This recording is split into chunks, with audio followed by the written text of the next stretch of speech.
नमस्कार, मी हेमाली मोहिते. हॅलो 24 तास या खास कार्यक्रमामध्ये आपल्या सगळ्यांचं स्वागत. आज आपण चर्चा करणार आहोत जुनाट आजारातून उत्पन्न होणारे नेत्रविकार आणि आयुर्वेदिक प्लांट स्टेम सेल थेरपी यावर. आणि यावर आपल्याला मार्गदर्शन करणार आहेत वैद्य परमात्मा ठाकरे. त्यांचं आपण स्वागत करूया.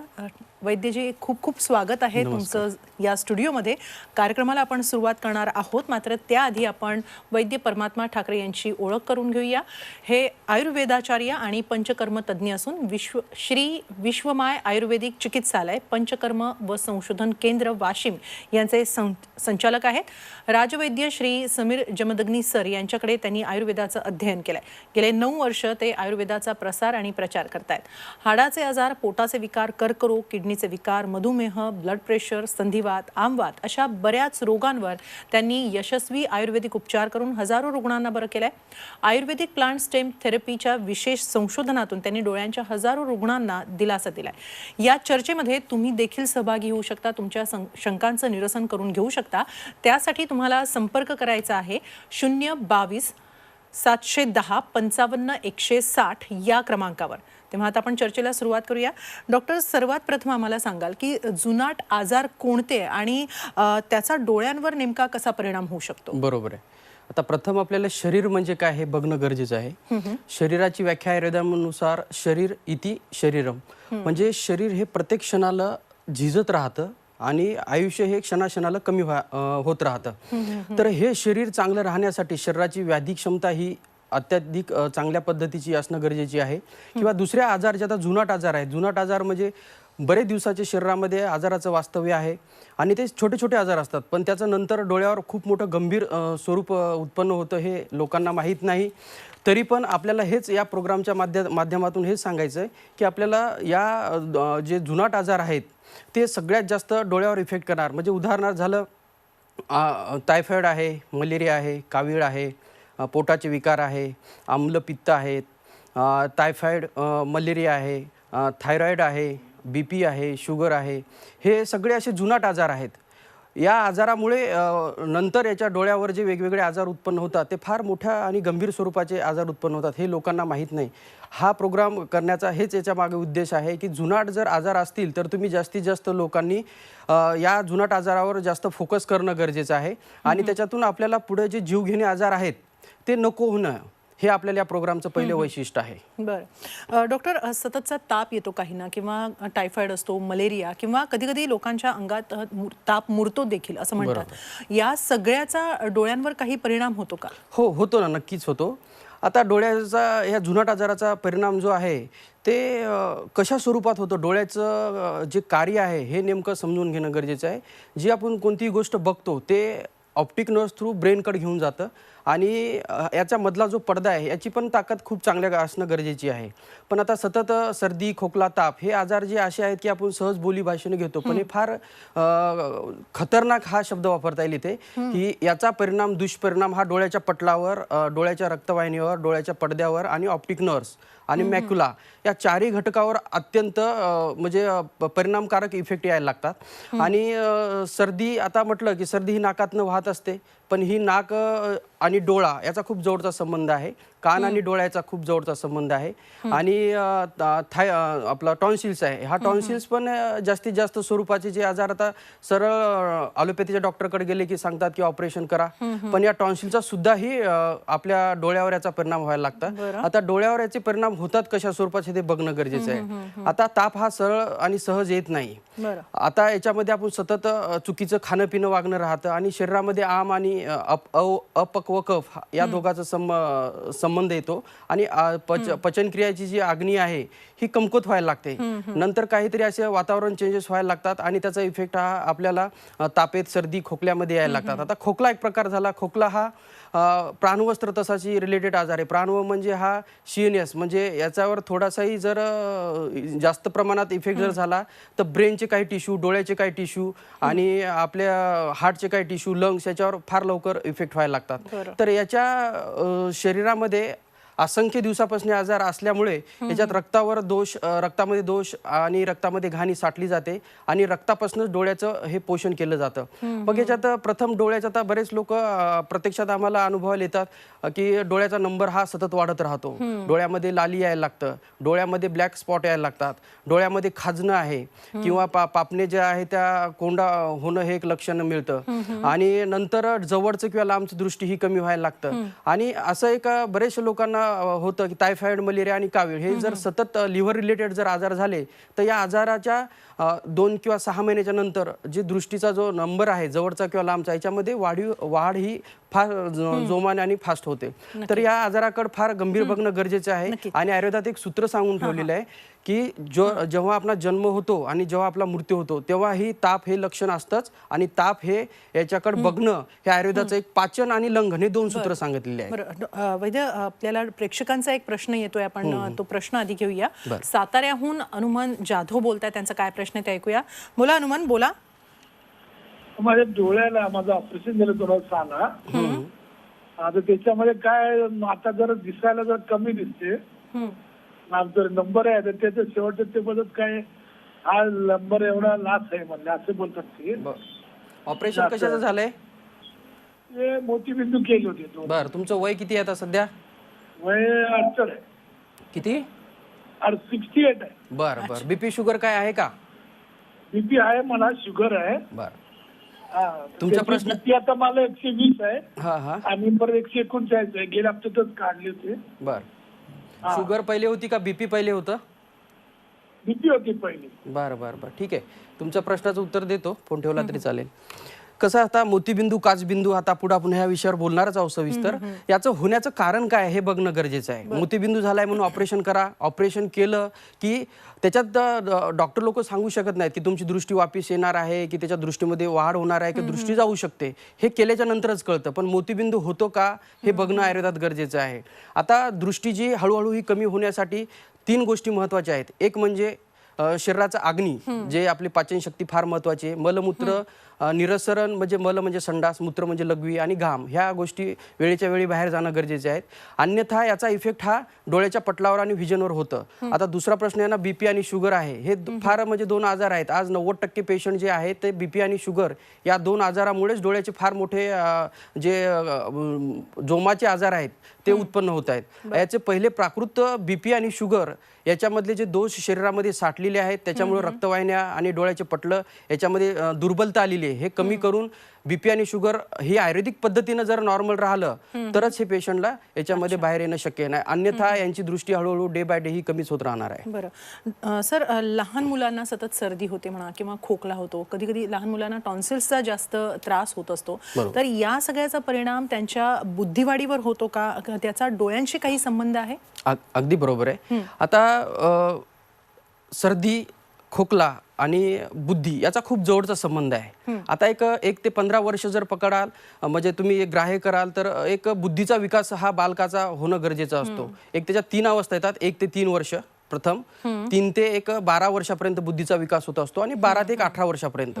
पण याच्यामध्ये लहान मुलांना 1 ते 5 वर्षामध्ये सर्दी, खोकला, ताप या मुलाचं जर चित्र बघाल तर यांना सतत सर्दी असते, खोकला असते, ताप असतं, खाण्याच्यासाठी यांच्या मागं लागावं लागतं, यांना भूक लागत नाही, आई त्याच्या मागच असते, हे खा ते खा, दूध म्हटलं की नको असतं, चांगल्या गोष्टी नको आहेत मोस्टली, आणि त्यांना स्पायसी ह्या गोष्टी आवडायला लागतात. याचं कारण एवढंच राहतं की शरीरामध्ये ज्या अग्नी आहे, जो आयुर्वेदाचा बेस आहे, अग्नी म्हणजे पचनशक्ती ही कमकुवत व्हायला लागतं. त्याच्यामुळे व्याधिबल हे कमी व्हायला लागतं. आणि या ज्या मुलांना सर्दी, खोकला, ताप हे सतत राहतं त्यांचा मेंदूचा विकास हा प्रथम कमी होतोच. आणि दुसरी गोष्ट तिरकस आणि न ऐकणारे, म्हणजे सांगितलं तर ऐकणार नाही, त्यांचंच लावणार, आणि एक हट्टीपणा स्वभावामध्ये यायला लागतो. या मुलामध्ये प्रथम एक मायोपिया नावाचा एक आजार आहे, जवळचं किंवा लांबचं एक आजार दृष्टी आहे ती ही कमी व्हायला लागतं. एक आम्लोपिया नावाचा एक प्रकार आहे. आम्लोपिया म्हणजे आपली डोळ्याची जी पडदा आहे आणि ऑप्टिक नर्व्स आहे याच्यामध्ये एक बाय बर्थ म्हणजे काही जन्मताच विकृती असल्यामुळे ती ग्रोथ होत नाही आणि व्हिजन हे त्याचं कमी होत राहतं. याला आयुर्वेदामध्ये खूप चांगल्या पद्धतीनं उपचार आहेत. दुसरा प्रश्न, डोळ्यामध्ये ब्लॅक स्पॉट येणं, हे पहिले लक्षण मिळतं, पण याच्याकडे कोणी लक्ष देत नाही.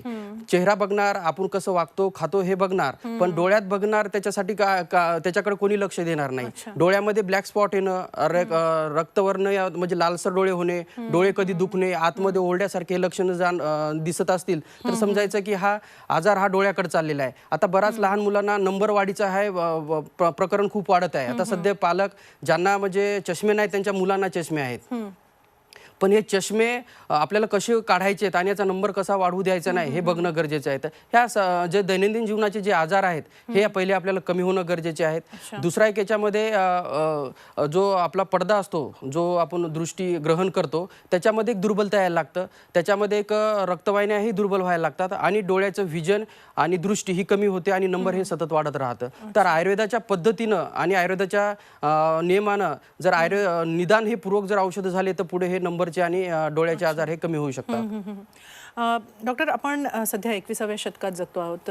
जीवनमान बदललेलं आहे आणि ताणतणाव बराच असतो, धावपळीचं जीवन झालेलं आहे. यामुळे अनेक आजार उद्भवतात, जसे थायरॉइड आहे म्हणा किंवा हार्मोनल इम्बॅलन्सेस आहेत, तर आम्लपित्त किंवा BP, ब्लड प्रेशर वाढणं किंवा डायबिटीस लवकर वयात डिटेक्ट होणं, या सगळ्या गोष्टींचा डोळ्यांवर किंवा दृष्टीवर काही परिणाम होतो? बरोबर आहे. आता तुम्हाला एक सांगायचं म्हणजे आपण 21व्या शतकामध्ये जगतो हे मान्य गोष्ट आहे. पहिले आता हे टेक्नॉलॉजी दिसते, पण पूर्वी पण याच्यापेक्षा खूप टेन्शन होते.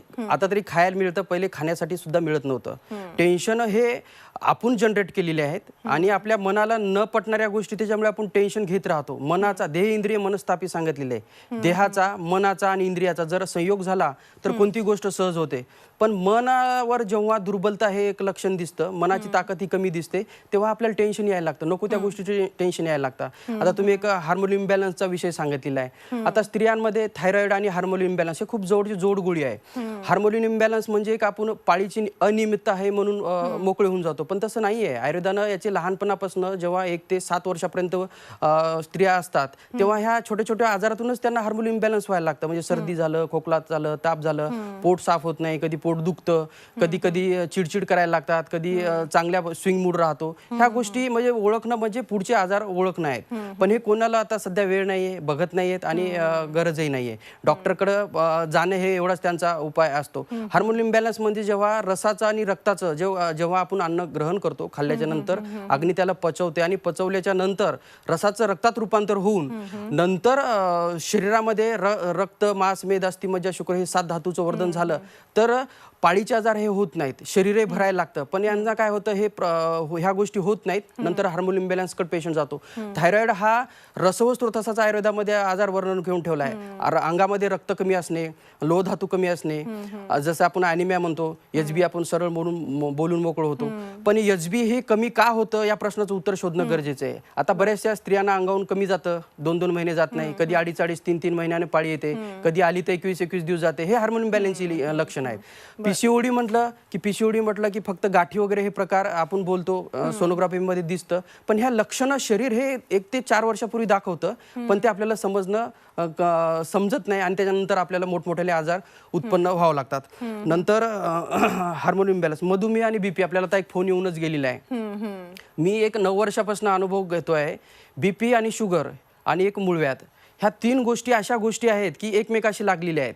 आणि त्याच्या आधी एक आम्लपित्त आहे. आम्लपित्त हे एक 10 ते 12 वर्षापासून तसंच असतं. आम्लपित्ताचे लक्षणं एक साधे असतात, छाती जळजळ होणे, मळमळ होणे, कधी खाल्लेलं पचत नाहीये, गॅसेस होतात, पोट कधी साफ होतं, कधी होत नाही.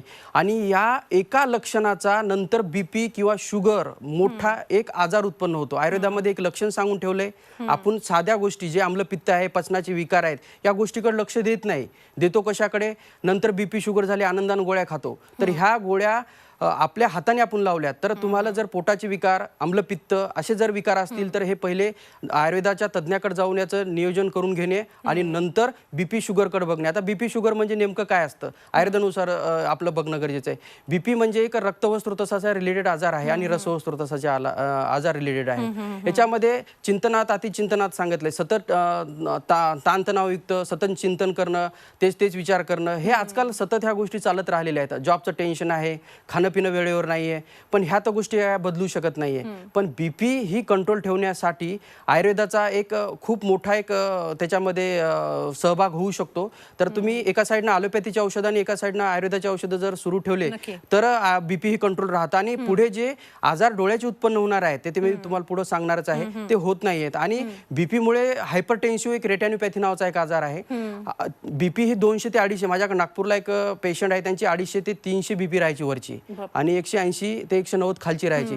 फक्त त्यांचं बीपीमुळे डोळे गेलेत आणि आता दोन्ही डोळ्यांना आंधळे आहेत. आणि त्यांना पूर्वी होते आम्लपित्त. ही केस जवळपास 15 ते 18 वर्ष अशी फिरत राहिली आणि आता त्यांचं वय 38 ते 40 वर्ष. हे दोनच कारणामुळे यांचं निघून गेलं, डोळे गेलेत. आता एक शुगर एक प्रश्न असतो. शुगर म्हणजे नेमकं काय? शरीरात शुगर म्हणजे मराठीत शुगर विषयी आपण बोलणार आहोत. डायबिटीसचा ही एक मोठा प्रॉब्लेम आहे की ज्याचा दृष्टीवर परिणाम होऊ शकतो. मात्र इथं वेळ झालेली आहे एका छोट्याशा ब्रेकची. ही चर्चा आपण अशीच पुढे चालू ठेवणार आहोत. पाहत रहा आमचा खास कार्यक्रम हॅलो 24 तास.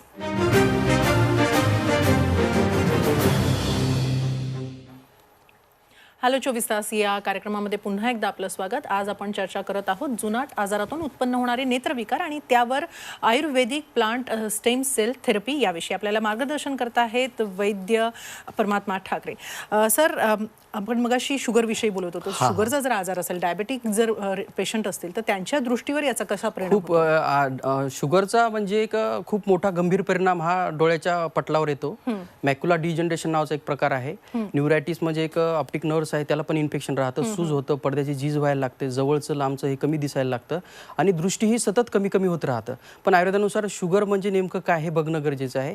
एक टाईप 1 आणि टाईप 2 ॲलोपॅथीनुसार हे सांगतात की एक प्रकार असतो. टाईप 1 हा लहान मुलामध्ये आढळतो 1 ते 15 वर्षापर्यंत आणि 1 ते 15 ते एक प्रौढवयामध्ये हे टाईप 2 डायबिटीज आढळतो. पण याच्यामध्ये मुलामध्ये जे इफेक्ट जे डोळ्यावर प्रथम बघायला मिळतात ते फार खतरनाक मिळतात. कारण की याच्यामध्ये डोळ्याची जी दृष्टी आहे, लहान मुलामध्ये शुगरमुळे एक तर इम्युनिटी कमी व्हायला लागतं, त्याचे सांध्यामध्ये दुखणी मागं लागतात आणि सतत त्याला शुगर ही प्रचंड प्रमाणात रक्तातली शुगर वाढलेलीच असते. त्याचा परिणाम स्वरूप ही डोळ्याच्या ऑप्टिक नर्व्सवर प्रेशर यायला लागतं. आतली ऑप्टिक नर्व्स प्रेशराईज झाली तर आतमध्ये सुजायला लागतं.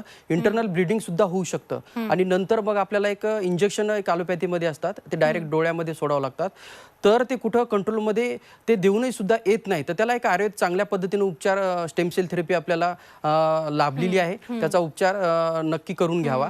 दुसरी गोष्ट एक टाईप 2 नावाचा जो शुगर आहे त्याच्यामध्ये रक्ताचा आणि कफाचा हे खूप जवळचा संबंध आहे. रक्तदोष हे एवढ्या प्रमाणात सतत गोळ्या खाऊन एवढे वाढलेले असतात, त्याच्यामुळे शरीराची इम्युनिटी कमी होत राहते, हाडाची सांध्याची झीज कमी होत राहते आणि इम्युनिटी सुद्धा ही प्रौढवयामध्ये कमी व्हायला लागतात. त्याच्या स्वरूपात बीपी ह्या दोन जर सोबत गोष्टी असल्या तर डोळ्यावर खूप चांगल्या वाईट आणि चांगले दोन्ही परिणाम यायला लागतात. त्याच्यामध्ये एक मॅक्युला डिजनरेशन नावाचा प्रकार आहे. तर मॅक्युला डिजनरेशन म्हणजे आतमधला जो पडद्यातला पाठीमागचा जो भाग आहे जो डायरेक्ट आपल्या ऑर्बिटला कनेक्ट असतो, तर त्याच्यामध्ये घासणं म्हणजे किंवा त्याच्यामध्ये एक पातळपणा यायला लागतो आणि दुर्बलता होऊन डोळ्याच्या अंधत्वाकडे म्हणजे जे दृष्टी आहे ती डायरेक्ट अंधत्वाकडे जाऊ शकते. त्यासाठी शुगरलाही फार गंभीर स्वरूपात बघणं गरजेचं आहे.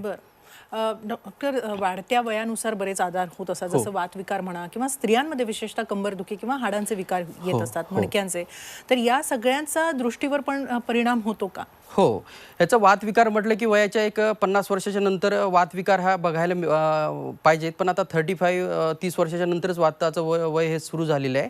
तर वाताचं वय म्हणजे काय? वात म्हणजे नेमका काय? सांधा दुखला म्हणजे वात नाही. आता आम वात आहे, वातरक्त आहे, सांधे वात आहे, छोटे छोटे सांधे दुखणे आहे, जकडणे आहे, सूज आहे, हे वाताचे सगळे लक्षण आहे.